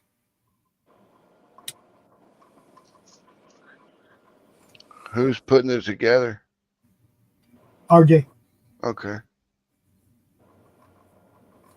He's good at that. Yeah, I mean, he's got George Gastis, like, art director for the stuff they do that's like this. Yep. They do good layout stuff, man, and just being able to get it out there, get it seen, which is my job, right? Yeah. Everybody has to understand when you're trying to publish something, it's your job to get it seen. Now, I'm hoping that everybody will use somebody else's image for promotion when it's time to do the reveal and for everybody to start promoting. Don't promote your own image. Promote somebody else's image, right? So that you guys are all working together to promote each other. And you know what I mean? It's like, I just want well, I mean, everybody that's why I do fan art. Is Don't just vote for yourself, man. well, that's what I mean. It's like if everybody's showing off the next guy's art, this thing will get seen everywhere, right? That's the way I'm looking at it. Hey, look what this guy did for the Madness art project, right? Who's this dancing wizard girl? I am really. Oh, who's the dancing wizard girl? Is that what you said? Yeah. Waifu break. Waifu break. All right, waifu break. Hold on, I'm getting over to OBS. It's time for a waifu break. There we go. Hold on, and then I need to get some music. Hold on. What do we got? That's right. Was that from like Genshin Impact or something? No, this is Phantasy Star Online too. Oh, I played the first one on the Dreamcast. I played the one on the Sega basis. Phantasy Star Online 2 has probably the best character customization I've ever seen in any game. Yeah, it's pretty good. I mean, I played it for like a week, but I played the first one on the Dreamcast like all the time because I had just had my first kid, and like we took like kind of shifts. Like the wife would take during the day, and I would take the nighttime shift. So like I would just let him sleep in the sleeping or the beanbag chair next to me, and I'd sit on the floor and play Phantasy Star Online all night. Group up with some people and go run a freaking planet, you know? Right. Yeah, I'm enjoying the storyline for this one. I just haven't had any time to play. So it's really funny too because I've talked to the people in my alliance, and I'm like, yeah. Sorry, I've been contributing. These days, I only have time to come in, load it up, because my audience expects a dancing waifu when I'm drawing. There you go. Dancing waifu break. It's over. Dun, dun. Trump! Mega Man. It's Mega Man. Mega Man. Forever. It's funny that he stole Cap's shield. He stole Cap's shield, repainted it. You gotta take a bunch of that gold, though. Got Tank doing this young blood. Trump loves his gold, man. I've got three different IPs. I've got young Ben Franklin from Silence Do Good. Mm-hmm. Cogent from Shadow Saint. That's Eric. And then in the background, I've got Bad Rock from Youngblood. And nice crossover piece. You know, I have fun. Fun. And then we got the Q finishing up. He's still working on this Iron Man, but it's getting close, guys. Another page in the book complete. Almost. And the last time I saw Q work on something, it was like the same picture for like months. He always does. he always does it. It was a cover or something. It looked great, but it was a cover or something. I think it was like it's just another page in his own sketchbook. That's all. All of these are pages of his own sketchbook. Well, I mean, it wasn't like a cover for something that was going to get published. It was just looked like a cover image that he was doing. Can't remember. He did do that. Duck mix that Scrooge McFucked on the Flip City thing. Yeah. which, if you don't know, I'm going to show you real quick, guys, because that's what I'm supposed to do. Yeah, the contest, the Flip City art thingy majiggy. Yeah, we see it too, but I'm gonna show the whole thing. I'm gonna show everybody because that's what I'm supposed to do. I'm supposed to show everybody stuff. All right, here we are. We about to show you. Oh, I got it. There you go. The poll page, the Meg.tv. Go to Meg.tv. Up at the top where all the categories are, there's a homepage. There's, creators, bios, all kinds of stuff. And one of them says poll. And if you click on that one, it brings you to this page right here where we have everybody's wonderful pieces of art. You have Doc Blaylocks, I Scott Speedy. You got the hashtag #MeToo Pepe Le Pew by Kurt Parker. Betty Droop, age gets you, by Addie Kid. Welcome to Washington, the communist state, trying to take away people's guns by our own Levi. Steve, there, Levi. That one of Bugs Bunny looks like legit Bugs Bunny from the cartoons. That is Kurt. That's Kurt Parker, right there. Did that one, and then the next one, Roxy's OnlyFans. Yeah, Edwin did this one, and this is Fred and Wilma's real life, modern problem of what happens when your kid. What happens when your kid gets to be 18 and she starts her own OnlyFans? And she's still living at your house. Yeah. Look at it. Wilma looks like she's about to blow a fuse. Regulations. And then we have Scrooge McFuck right there by Quentin White. And I'll let Quentin tell you guys the story behind Scrooged. Go ahead, Quentin. All right. In this artwork, Scrooge McFuck. Why they call it McFuck? He's really fucked. Why? He has so many fucks in his life. First off, he's got the hatchling support, which is basically avian version of child support. On front, he has a delinquent property tax notice letter. And at the background, you see Goofy. He's on court, live TV, and said in his quote, well, Scrooge paid me not to talk about the F list and the meaty sex was good. And then on the bar it says a test of Goofy testified of a parody of CNN. Instead of CNN, they call it Crom. I just wrote a Crom. There's Crom in the background looking snickering. He looks over his got Meg. One of his nephew came over and has a phone, some old school phone. Uncle Chris, you got a phone call from Mickey. What's even more worse, he has a heart attack. That's point one. And he didn't say a word. He just simply go nuclear explosion from a pipe that says, fuck.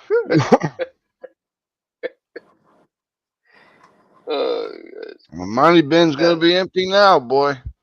And then there's Elmer Fudd, Say No to Hunting.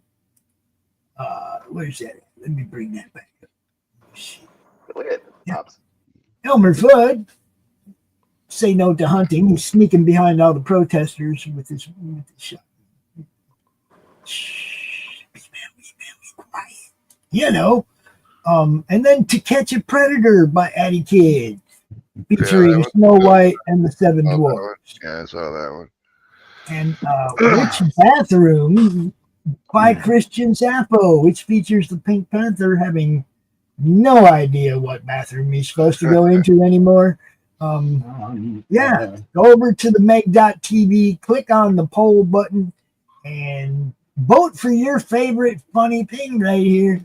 I'm not gonna lie, I voted for Me Too by Kurt Parker because that shit just cracked me up. That's all there's to it. Pepe Le Pew, he is the one guy out of all of cartoon that nobody will talk to anymore. It's like That Dave poor dude can't get a job nowhere, bro. Old Dave Nowhere. Chappelle. Somebody Dave needs to Chappelle do bit. an indie comic based on Pepe. Getting canceled. Me Well, too. I mean, to give him a chance to breathe new life into him without making him woke. Yeah. Right? You know, let him say the things in places where you're allowed to say the things. It's like the Dave Chappelle bit from a long time ago. He's talking about Pepe. People are like, what kind of date rapist is this guy? It's like, Jesus, Pepe, settle down.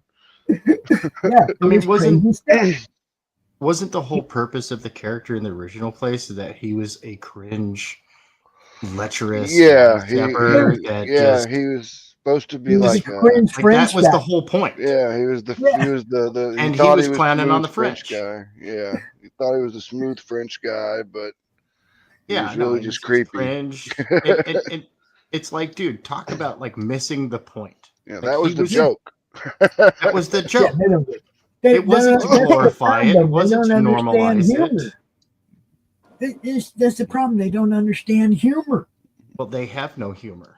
It's foreign to them. Humorless, childless, joyless it's foreign individuals. To them. Sometimes I wonder what they do think is funny. I've seen what they think is funny, and it's not funny. Well, I mean, I don't see it because I don't pay any attention to them. But no, yeah. George is RJ's partner over there, and he will be working on the secret art project too. I think he's like the art director over there or something. But yeah, we got stuff coming in, George. We got stuff coming in already, bro. So it's good. Oh yeah, and they said Mr. Potato couldn't be called Mr. anymore. Fuck that. That's gonna be Mr. Potato till I die. Right. Well, Mr. Now Potato it's Head? just Potato Head, and you get a Mr. and a Mrs. Potato Head in one box. That's dumb. I don't even think it sounds cool. Mr. They Them Potato Head. That doesn't who, what, where, when, why.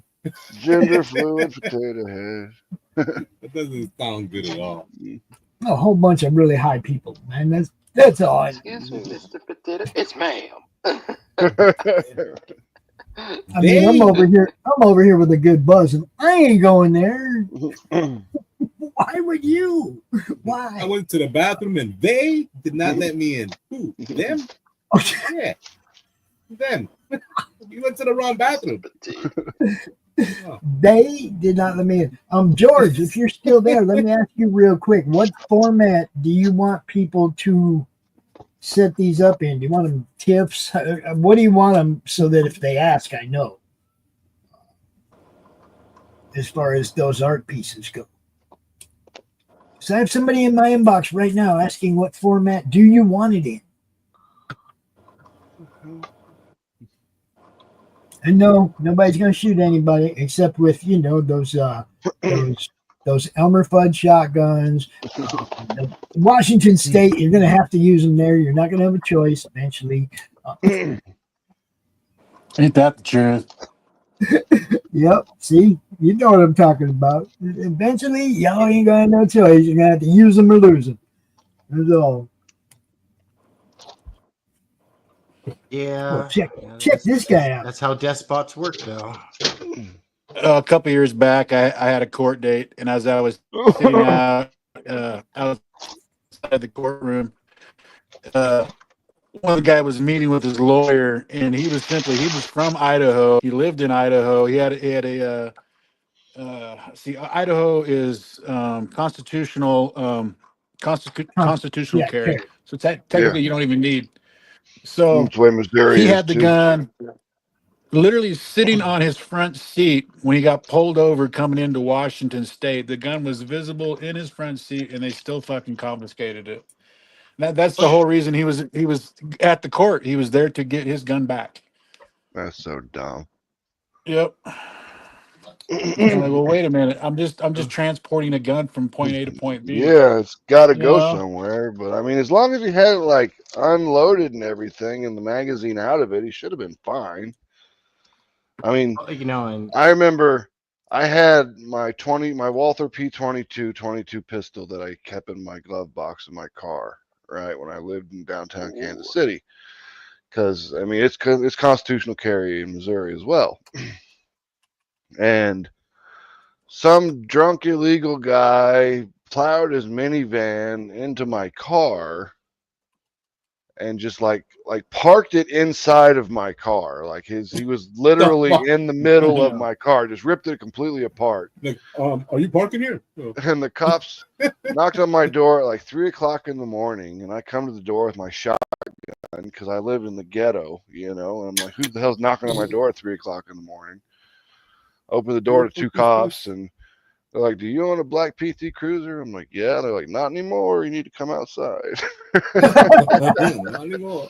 And I went out there, and the whole thing just ripped to shreds, and the cops wanted my insurance and stuff off the car. I'm like, I'll get it. It's in the glove box. He's like, no, I'll get it. I don't want you to cut yourself. I'm like, no, I'll get it. It'll be fine.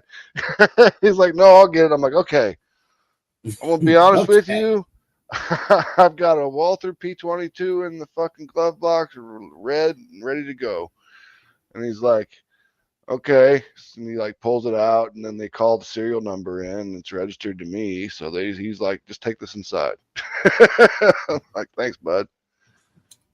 But I think I might get over a little bit because of the whole veteran status thing. Maybe a little less strict with me. Right.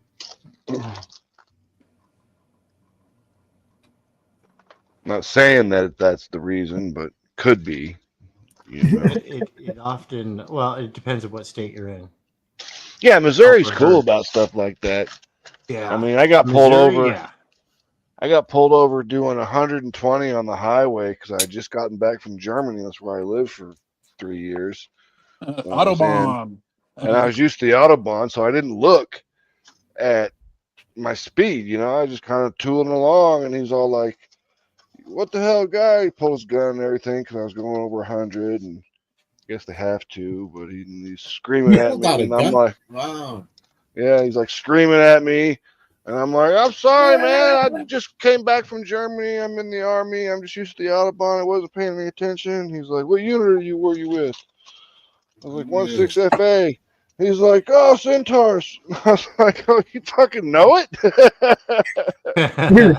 I watched my son get out of 2 tickets. And he's like, slow it down. And that's all he said and left. Yeah, I watched my son get out of 2 tickets because people like, dude, like, where you served? Where'd you serve? And you tell them, and they just slow down, bro. You think they'd let me go? Fuck no, they'd tear my car apart. No, you've got a record, Pops, so they would definitely want to talk to you downtown. Dude, they'd tear my car apart, and then they'd be pissed and they didn't find anything they could take me downtown for. They put something in there. Oh, look, a tiny bag of cocaine. And see, that one I totally know didn't fall out of my pocket. That one everybody would know would be bullshit. You see, that one wouldn't stand up in court. It's like, no, Pops did lots of shit, but he didn't do that. Not a cokehead, goddammit. I bring people in to out me about everything else just so I can prove I didn't do cocaine. Can't have no cokehead president. Just buy it. Yeah. You sell nuclear cigarettes for $20, $30 and shit. Well, those paperwork that got released by Gabbert, didn't they show that Hillary Clinton was on tranquilizers? Yeah, they said a bunch of stuff about Hillary. I don't know. I don't. Everyone keeps saying that it's not going to go anywhere, but I mean, like, if they have what they say they have, I don't think it has a choice but to go somewhere. It better go somewhere if they have what they keep saying they have. It better go someplace. Yeah.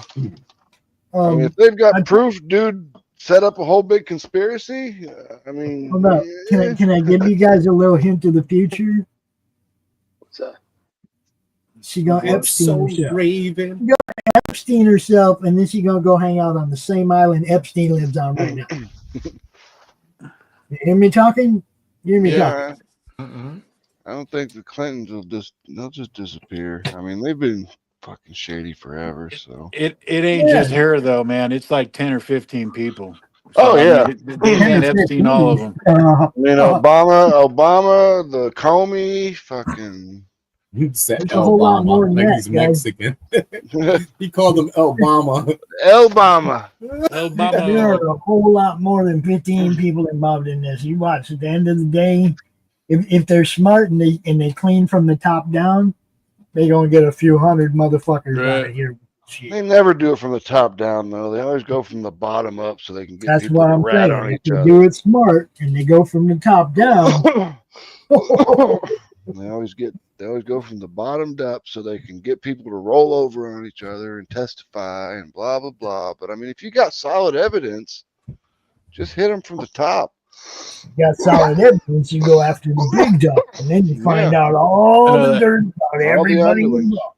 Yep. That video of them dragging Hillary Clinton into the van makes a lot more sense now, though, with horse tranquilizers and shit. Oh yeah, I mean, she was all like, she was like seized up and stumbling around and crazy, and I was like, Jesus, man, that girl's fucked.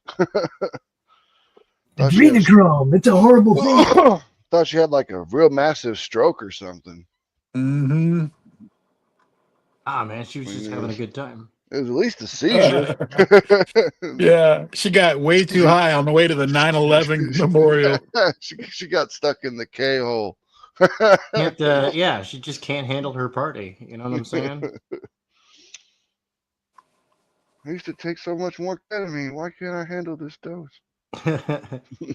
Whoa, man, this is some good stuff. I hate to do this, guys, but it's about that time. I got to cut. All Let's right. go cut and run.